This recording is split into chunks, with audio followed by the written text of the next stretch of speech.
Okay, we've all been there, right? That moment you feel completely, totally spent. But what if I told you the reason you're so tired? Well, it isn't really in your muscles, it's actually in your mind.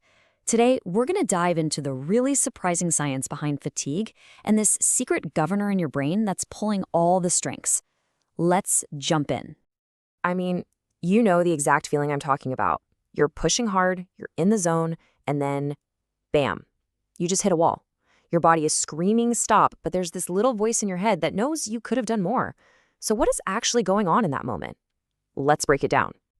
So, for the longest time, the story was super simple, right? Your muscles just give out, they run out of fuel, they build up all that lactic acid, and game over. But, that just doesn't explain everything. How can a killer song on your playlist or someone yelling, "You got this," suddenly give you a second wind? The real reason, well, it's way more interesting than that. Okay, so meet the real boss of this whole operation, your brain. Researchers have this great term for it. They call it a governor. Think of it like a really smart safety system that slams on the brakes before you get into any real trouble. This isn't a bug in your programming, it's a feature, and it's there to protect you. And this whole phenomenon actually has a name. It's called central fatigue. And what's so wild about it is that it's not your muscles throwing in the towel. Nope, it's your brain and your spinal cord actively, deliberately turning down the volume on the signals they're sending to your muscles. It's kind of like the CEO calling down to the factory floor and telling everyone to take a 5-minute break. So, you've really got two things happening at the same time.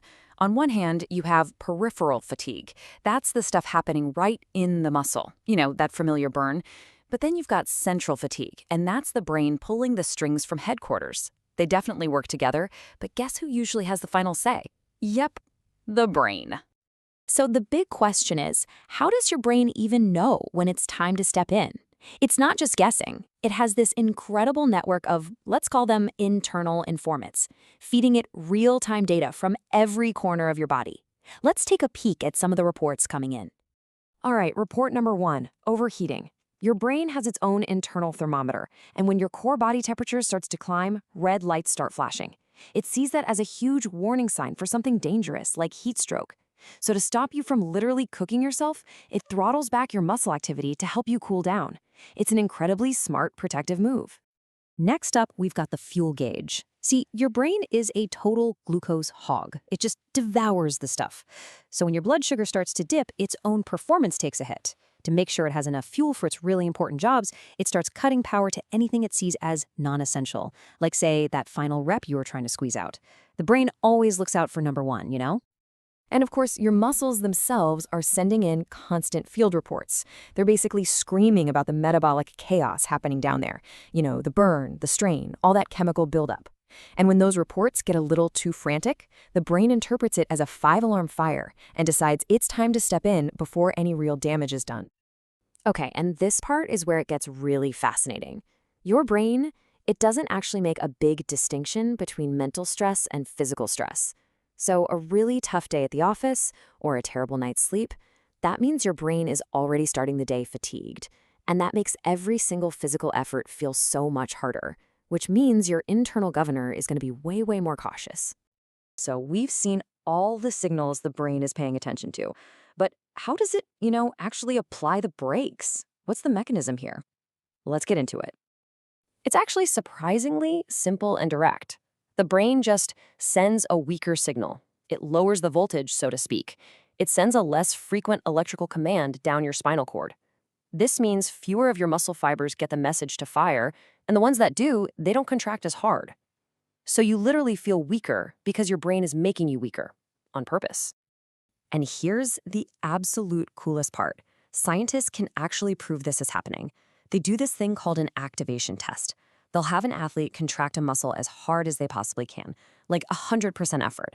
Then, while they're doing that, a scientist takes an electrode and zaps the nerve connected to that muscle, completely bypassing the brain. And get this, if the muscle contracts even harder, it is definitive, undeniable proof that the brain was holding something back in reserve. But, and this is a big but, here's the plot twist. This governor in your head, it's not some unyielding dictator. It's actually more like a cautious negotiator. And if you know what you're doing, you can actually influence its decisions. You can learn to push beyond what you thought your limits were. Just let this idea sink in for a second. Fatigue is often a sensation created by the brain, not just an absolute physical state.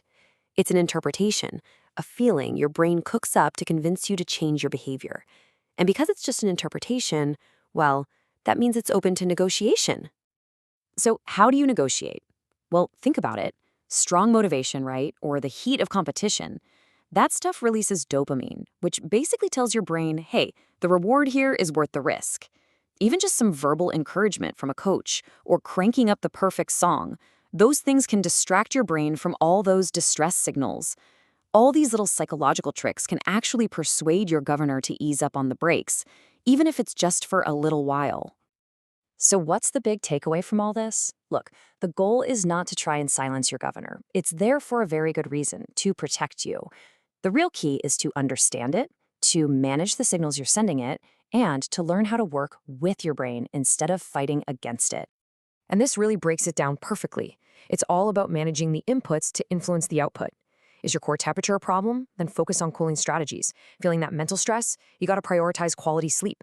By sending your brain all the right signals of safety and purpose, through good food, the right music, clear goals, you're basically telling that governor, hey, it's okay, we're safe, we can push just a little bit harder. So I'm going to leave you with this final question to think about. What if your true limit isn't actually in your body at all, but in how you manage your mind? The next time you feel like you're hitting that wall, don't just blame your muscles. Ask yourself, what is my brain trying to tell me right now? Because understanding that conversation, well, that could be the key to unlocking a level of performance you never even thought was possible.